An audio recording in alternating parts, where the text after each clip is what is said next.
Right. So a year ago today, we were in Hungary, and we had a chance to speak to the prime minister of that country, Viktor Orbán, and we were deeply impressed by that conversation.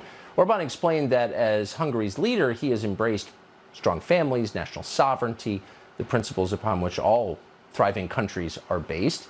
Saying that out loud has made him the most hated leader in the world, far more than, say, Xi of China, who runs a fascist ethno-state. On CNN on Sunday, plagiarist Fareed Zakaria once again tried to smear Hungary and Viktor Orbán in the laziest possible terms. He argued that Viktor Orbán's Hungary is on its way to becoming Nazi Germany. This coming week at the influential CPAC conference in Dallas, alongside Donald Trump, Ted Cruz, and more than 20 Republican members of Congress, conservatives are welcoming a foreign leader, Hungary's Viktor Orbán. I wonder if Orbán will give a version of his latest major speech. In a spa town in Romania last weekend, he warned that Europe was in danger of becoming a mixed-race world, a trend he said Hungary had always resisted. There is a gruesome history surrounding rhetoric like Orbán's in his own country. It is what led in the 1930s to the passage of some of the harshest laws against Jews, the reviled minority at the time, mostly copied from the Nuremberg laws in Germany.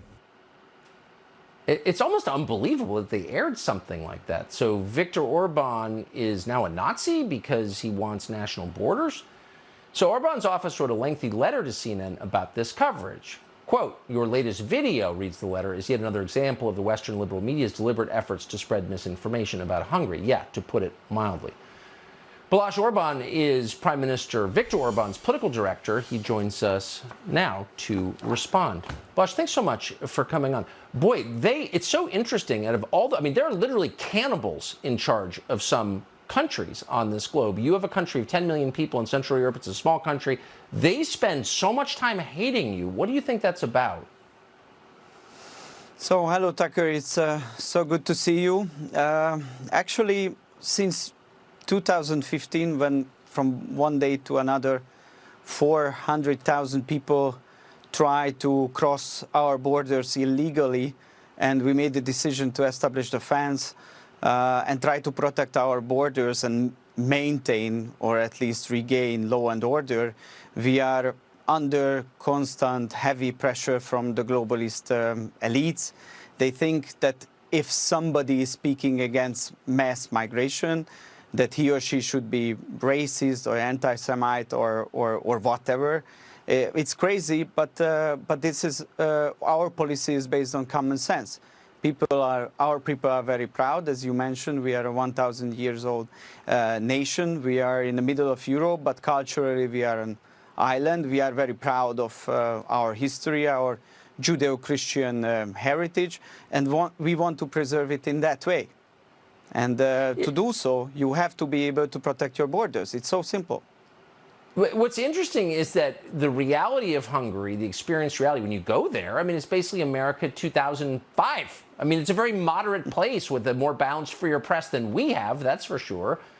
And this caricature that it's some kind of, that it's China, I mean, that must affect you living there. You see these descriptions of your country that are just insane. They're disconnected from reality.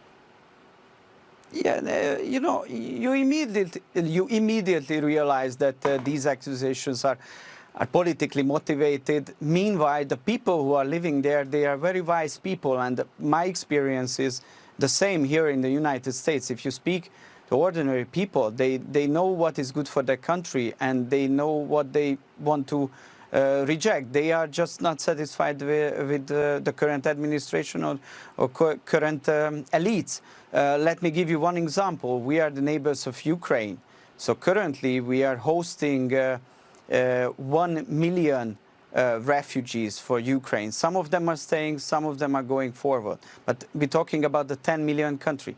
But everybody knows that those people are fleeing from war. So there is no problem with them. Meanwhile, from the southern borders, illegal border crossers from other civilization, from other parts of the world. They want to cross the country and march through it and start a new life somewhere in Europe. And the ordinary people, they can differentiate. They know that on one hand you have to be welcoming to the refugees, and you have to say no to illegal border crossers. It's so simple, as I mentioned. It is, and inherently moderate. It's shocking to me that CNN aired something like that. Let me apologize on behalf of American media. Thank you, Balázs Orbán. Good to see you. Thank you. So as we know, we made a documentary last year on Hungary. You can stream it. It's called Hungary versus Soros. It's on Fox Nation.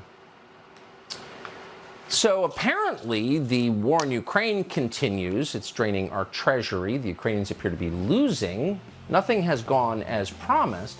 And yet the United States Senate has decided to make things even worse, to enmesh the United States even more deeply in this craziness by voting to expand NATO. Only a single senator voted against NATO expansion. He joins us straight ahead.